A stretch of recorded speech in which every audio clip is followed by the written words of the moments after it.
Begitu ya, Mbak Karissa. 2 poin ini sebenarnya yang kemudian juga menjadi pintu masuk bagi perubahan seorang dokter gigi. Karissa Grani. Mbak Karissa, Assalamualaikum Mbak Karissa. Waalaikumsalam, Pak. Ya, betul ya tadi dugaan saya ya. Betul, Pak. Kok bisa tahu ya? Ini mohon maaf karena panitia nampaknya menguji saya. Ini kadang-kadang saya dengan panitia juga hubungannya panas dingin ya. Mbak Karissa, bagaimana ceritanya pandemi bisa membawa Mbak Karissa ke dalam Islam? Iya. Monggo, Mbak. Masya Allah ya, Pak. Sekitar Maret tahun lalu, Pak, itu di awal-awal pandemi. Nah, itu saya tidak sengaja berpapasan dengan seorang muslimah yang memakai niqab. Kemudian yang biasanya saya memandang sebelah mata ya, Sebelah mata ya, padahal matanya 2. seperti itu, ada matanya 2. Kemudian, nah tapi hari itu tuh seperti Allah singkapkan gitu, selubung yang mungkin ada di mata saya, di hati saya gitu ya. Sampai saya menyadari, masya Allah, waktu itu belum bisa masya Allah ya. Jadi kok ajaran Islam yang sudah ada sejak dulu itu kenapa bisa inline dengan kondisi sekarang gitu, dimana kita kan seperti sekarang ini harus selalu pakai masker gitu ya kemana-mana, kita seperti mereka gitu. Kemudian saya melihat mereka nggak mau bersalaman dengan yang bukan mahram. Nah, kita juga nggak dibilang nggak boleh berjabat tangan dulu gitu kan. Kemudian menjaga wudhu, rajin cuci tangan seperti ini. Berawal dari situ membangkitkan rasa ingin tahu itu. Mungkin maka tadi saya setuju Ustadz Felix bilang kalau sumber iman itu ya salah satunya curious itu ya.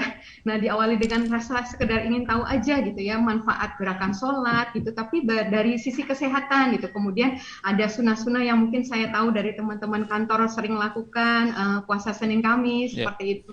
Nah, dari situ akhirnya saya semakin terpesona gitu ya dengan ajaran Islam, tapi dari sisi lahiriah, belum sampai hikmah-hikmahnya. Kemudian sampai akhirnya 2 minggu dari hari itu, tepatnya 15 Maret 2020, saya memutuskan untuk lebih tahu lagi tentang Islam dengan cara mendatangi kantor sekretariat Mualaf Center di Jakarta Barat. Kemudian tanpa ditanya latar belakang saya, status saya gitu saat itu, beliau langsung dari jam 9, saya ingat 3 jam itu saya dijelaskan tentang tauhid, rukun iman, rukun Islam gitu, dan sepanjang dijelaskan tuh air mata nggak terasa ngalir terus. Terus saya menyadari tuh, ya Allah ini yang benar gitu, ini yang saya cari selama ini gitu. Dan kemudian di akhir sesi ustazah pembinanya itu bilang, sekarang dokter Karissa mau apa gitu kan. Saya bilang, saya belajar dulu ya ustazah gitu kan, bunda saya panggil. Kemudian boleh tapi kamu nggak dihitung pahalanya dulu ya, walaupun belajar ngaji, belajar sholat gitu.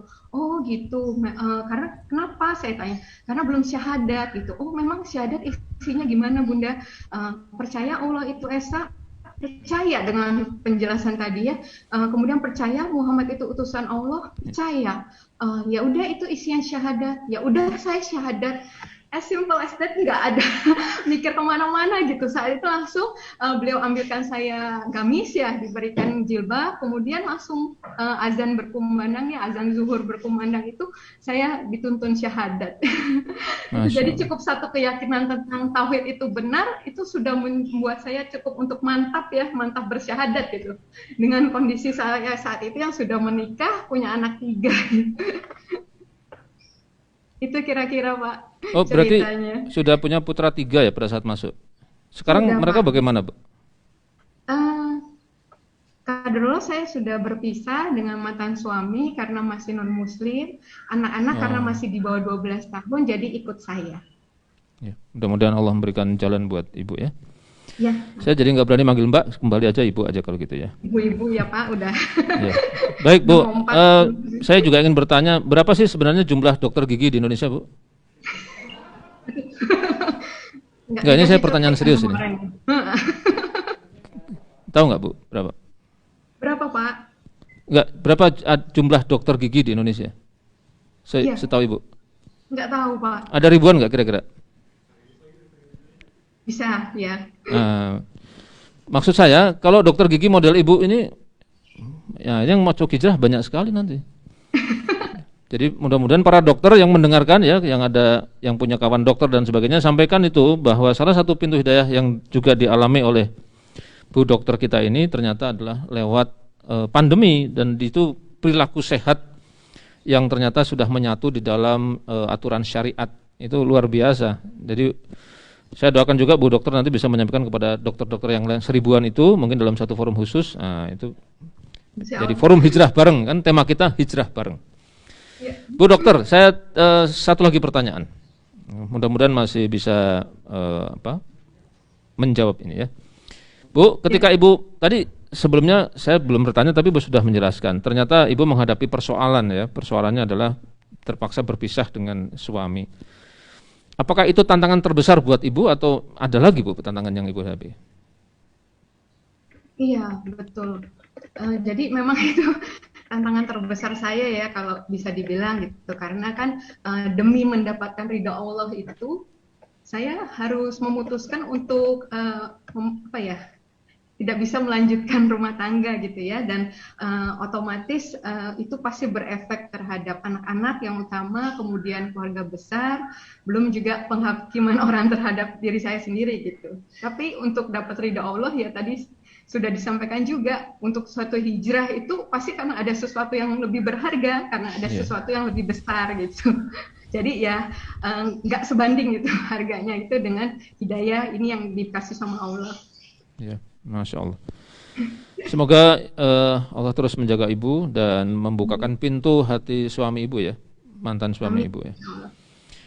Jadi tantangannya cukup besar dan akhirnya memilih untuk berpisah. Nah, setelah berpisah kemudian Ibu berada dalam Islam, gimana triknya supaya Ibu tetap bertahan? Apakah mungkin mantan suami Ibu itu menghubungi Ibu, oh, udahlah Bu, balik lagi gitu, atau bagaimana? Atau mungkin ada lagi yang lain yang mengatakan sudahlah Bu, berhenti saja, ini bubar semuanya gara-gara Ibu masuk Islam. Nah, bagaimana Ibu mempertahankan diri dari gempuran seperti itu? Iya. Sebenarnya itu normal ya kalau ada yang, dan memang di Al-Quran sudah ditulis ya bahwa itu akan terus, bahwa mereka akan selalu mengajak kembali kepada agama kita yang sebelumnya gitu. Tapi memang yang paling biasanya saya lakukan itu untuk mengusir bisikan-bisikan setan ya, seperti bahwa kamulah yang merusak rumah tangga ini, kamu yang mengambil kebahagiaan anak-anak dan sebagainya. Itu ya dengan berzikir terutama ya, karena di situ kita jadi terus ingat Allah, kemudian bergantung sama Allah gitu. Biasanya di situ bisikan itu nggak mempengaruhi saya lagi gitu. Kemudian mengakrabkan diri dengan Al-Quran, kemudian berukhuwah dengan orang-orang yang soleh gitu ya. Kita ngajinya bareng kayak gitu. Karena kan bagi mualaf kalau hijrah itu butuh bimbingan untuk pemahaman yang sahih gitu ya. Di tengah saat ini kan ada beragam ide yang ditawarkan seolah-olah itu ide Islam gitu. Tapi padahal bukan gitu. Nah, juga butuh support dari lingkungan gitu yang memudahkan kita untuk bisa taat. Kemudian yang pastinya terus belajar, menimba ilmu gitu. Karena kan di Quran surat Al-Baqarah ayat 208 itu dibilang kan, wahai orang beriman, masuklah ke dalam Islam secara keseluruhan dan janganlah kamu ikuti langkah-langkah setan. Jadi pilihan kita cuma dua, kalau nggak mau jadi Islam yang kafah, ya kita berarti sebenarnya sedang mengikuti langkah-langkah setan. Pastinya pilihan kedua kita nggak mau. Jadi cuma ada satu pilihannya, Islam kafah, itu aja. Takbir, Allahu Akbar. Ini tapi nggak ada yang menjawab seruan saya ini. Bagaimana ini? Pemirsa yang budiman dimanapun berada, setelah saya tadi bertanya kepada Mas Felix di depan, kemudian yang kedua kepada Bu Dokter kita ini, saya mendapat satu kesimpulan bahwa ketika Islam itu sudah kita ambil, maka itulah satu-satunya yang harus kita kedepankan ya, tidak ada yang lain, dan konsekuensinya ya harus kita ambil. Masya Allah, ini saya dari Mas Felix dan Bu Dokter ini saya mengambil kesimpulan yang kedua. Ini kayaknya kalau di